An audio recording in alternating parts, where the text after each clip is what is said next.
सुप्रभात विद्यार्थियों, आज की कक्षा में आप सभी का स्वागत है। तो बच्चों, हमारा जो पाठ चौथा है श्रद्धा और प्रयास, काका कालेरकर जी द्वारा लिखित, इसके 2 परिच्छेद हमने पढ़ लिए हैं। आज तीसरा परिच्छेद देखने जा रहे हैं, लेकिन उसके पहले देखते हैं हमारा आज का सुविचार। हमारा आज का सुविचार है, यदि आप सूरज की तरह चमकना चाहते हो तो पहले सूरज की तरह तपना सीखो।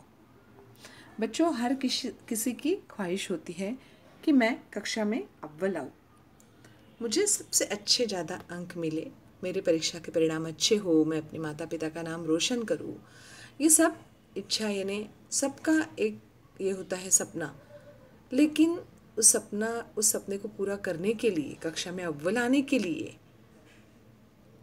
और परिणाम अच्छे आने के लिए हमें निरंतर अभ्यास करने की आवश्यकता होती है, मेहनत करने की आवश्यकता होती है। तभी हम ये सब कर सकते हैं, सफलता पा सकते हैं, नाम रोशन कर सकते हैं। तो इसीलिए सूरज की तरह चमकना चाहते हो तो पहले उसकी तरह तपना सीखो। सूरज को तपना पड़ता है, गर्म होना पड़ता है ना। उसी तरह मेहनत करो, प्रयास करो और सफलता पाओ। तो आइए देखते हैं तीसरा परिच्छेद। श्रद्धा, बुद्धि, समझ, अनुभव, कल्पना, अभ्युगम आदि सब बातें अपनी अपनी दृष्टि पेश करती है, किंतु जब हम जीवन दृष्टि को प्रधानता देते हैं तब इन सभी का आप ही आप सामंजस्य हो जाता है। जीवन ही एक ऐसा सर्वमंगलकारी तत्व है जिसमें सब दृष्टियों का अभेदान है। सामंजस्य और समन्वय ही जीवन का सच्चा व्याकरण है।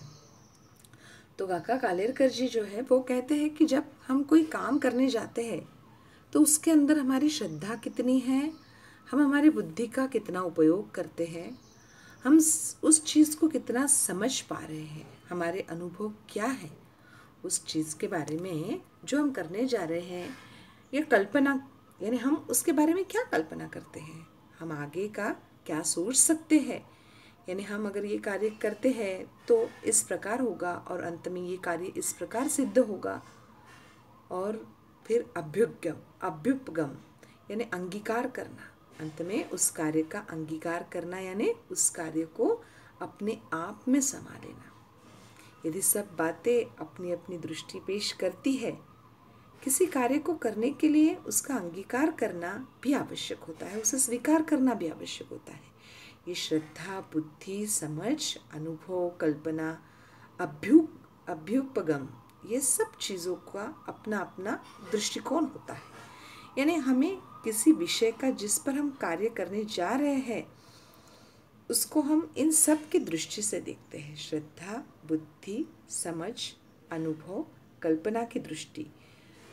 तो सबके विचार अलग अलग होते हैं, अपनी अपनी दृष्टि सब पेश करते हैं, यानी अपना अपना नज़रिया होता है, सबका अपना अपना नज़रिया होता है। किंतु हम जीवन दृष्टि को प्रधानता देते हैं, हमारे जीवन को प्रधानता देते हैं।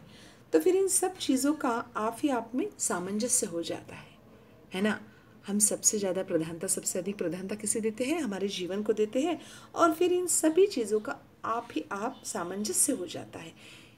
तब फिर ये जो चीज़ें होती है ये अपने आप ही अनुकूल हो जाती है, फिर इनका आपस में अपने आप ही तालमेल हो जाता है। सामंजस्य यानी तालमेल।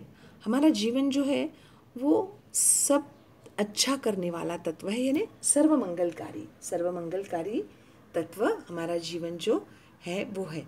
यानी हमें जीवन में अच्छी अच्छी दृष्टियाँ, अच्छे अच्छे विचार मिले हैं। हम कई लोगों के संपर्क में आते हैं जिनके विचार बहुत अच्छे होते हैं, फिर वो हमारे पाठशाला की कोई अध्यापिका हो या फिर हमारे पाठशाला के प्रधानाचार्य हो। कई बार ऐसा होता है कि उनके इतने अच्छे अच्छे विचार होते हैं, अगर हम उनके साथ बैठते हैं तो वो विचार हमारे साथ बांटते हैं, उसकी वजह से वो विचार हमें मिलते हैं, यानी अच्छी अच्छी दृष्टियाँ, अच्छे अच्छे विचार हमें मिलते हैं, उसका अभेदान हमें मिलता है। यानी भगवान ने मनुष्य को सोच विचार करने के योग्य बनाया है। अगर हमें कोई बताता है कि ये बात अगर तुम करते हो तो ये तुम्हारे जीवन के लिए बहुत अच्छी साबित होगी, तो हम वो करते हैं। लेकिन हम पहले उस पर सोचते हैं कि क्या ये इन्होंने बताया है, लेकिन क्या असलियत में सही में ये बात होगी क्या अच्छी, अगर मैं ये करूँगी तो। यानी ये हम जो विचार करते हैं ये सिर्फ मनुष्य को ही विचार करने के लिए योग्य भगवान ने बनाया है। सिर्फ मनुष्य ही एक ऐसा प्राणी है जो सोच सकता है, विचार कर सकता है, समझ सकता है, चिंतन मनन कर सकता है, अच्छा बुरा समझ सकता है। तो ये जीवन जो है एक ऐसा सर्वमंगलकारी तत्व है जिसमें सब शुभ दृष्टियों का अभयदान हमें मिला है। यानी क्या अच्छा हो सकता है, ये अभयदान हमें मिला है।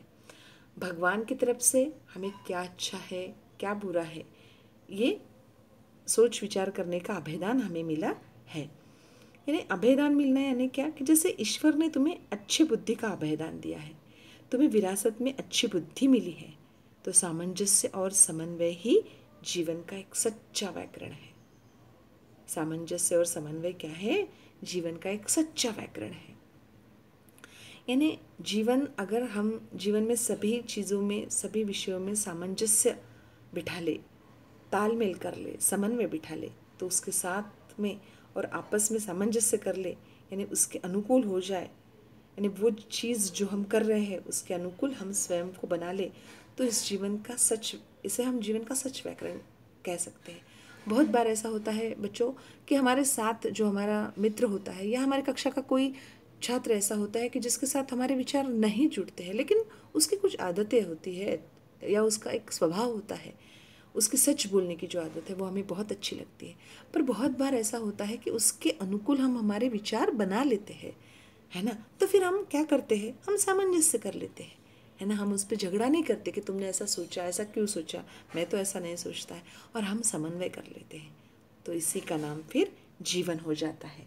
तो सामंजस्य और समन्वय ही जीवन का एक सच्चा व्याकरण है।